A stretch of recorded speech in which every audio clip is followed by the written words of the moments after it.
তো গাইস, আজকের ভিডিওতে আমরা বোতল দিয়ে একটি প্লেন তৈরি করব।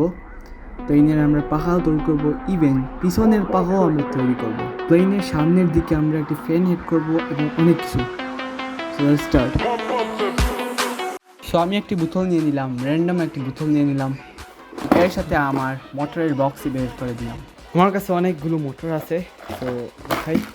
এখানে অনেকগুলো মোটর আছে, আমরা দেখতে পারি। এখানে একটি অনেক রকম মোটর আছে, একটি বড়ই মোটর, কিন্তু এটা ওজন বেশি, এই জন্য এটা আমরা নিব না। আমরা নিতে যাচ্ছি এই মোটরটি আমরা ইউজ করব। তাহলে আমি করবোটা কি, যে এখানে যে চাপনি আছে এটি আমরা খুলে এর উপরে আমরা এইরকমভাবে ঢালবো। সো এটাকে প্রথমে আমাদেরকে কানা করতে হবে, গোলাটি কানা করতে হবে, দেন এটাকে আমরা লাগাবো।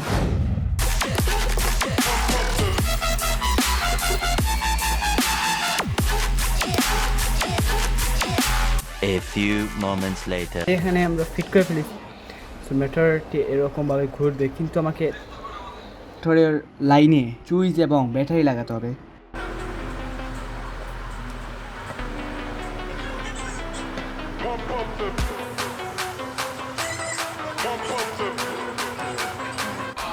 এবার টেস্টে ভালো দেখি এটা কাজ করে কিনা। করতেছে, তো সুইচ কাউন্ট করে কিনা জানি না। সুইচ কাজ করতেছে। সো এবার এটাকে একটু খেটে পাখা তৈরি করা যাক। তো আমি চাচ্ছি যে এটা আছে, এটা এখানে লাগাতে চাই। আর এটাকে সাইজ করে আমরা কাটা আরম্ভ করি। তো পাখা হয়ে গেছে, বাট পাখাতে আমাদেরকে এইখানে গ্লু মারতে হবে।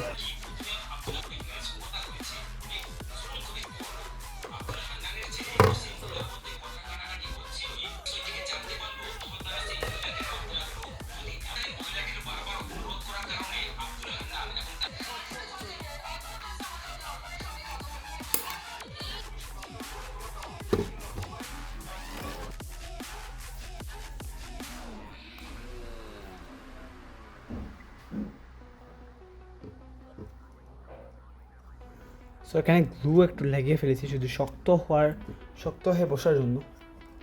তাহলে প্লেন যখন উঠবে তখন এটি খুলবে না। A few moments later. প্লেনটি কিছুই ভালো হয়ে গেছে, বাট এবার শুধু মোটর লাগানোর পালা এবং সুইচ লাগানোর পালা। সো গাইজ, আমি এত পর্যন্ত কাজ করলাম। সো আমি কী করছি যে লাইনটি এখানে নিয়ে আমি চাপনিটা, আমার মনে হয় এটা ইউজফুল না, কারণ এটা লক হয় না এটা লাগানোর পর, যার ফলে আমি এটি খুলে ফেললাম। ডাইরেক্ট লাগানোই ভালো, এই জন্য ডাইরেক্ট লাগিয়ে ফেলেছি। সো এই দেখেন সুইচে ক্লিক করে এটা ঘুরে আসলে, হ্যাঁ এটা ঘুরে।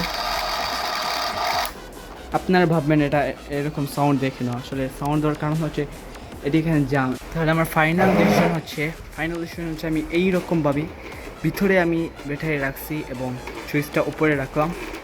সেখানে ক্লিক করলে এটা অন হবে। বলতে এখানে আটকানো নয়, আটকাতে হলে আমাকে গ্লু মারতে হবে। সুইচের নিচে আমি গ্লু লাগিয়ে ফেলেছি, না ওটা আটকে রয়েছে, খুলবে না। কিছু চান্স আছে খোলার। ওকে, তো এরকমভাবে খুলে।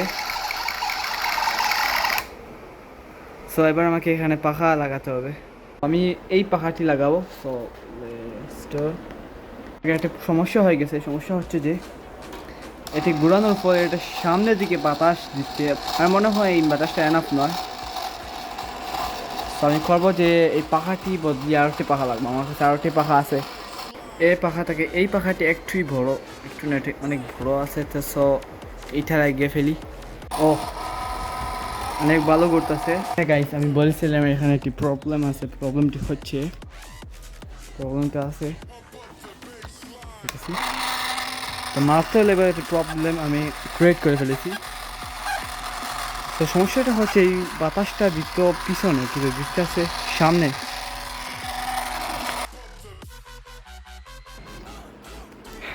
এতক্ষণ পর্যন্ত দেখার জন্য থ্যাংক ইউ। আমি নেক্সট ভিডিওতে করবো, কারণ নাও আমার ইচ্ছা করতেছে না। সো নেক্সট ভিডিওতে ইনশাআল্লাহ। আল্লাহ হাফিজ।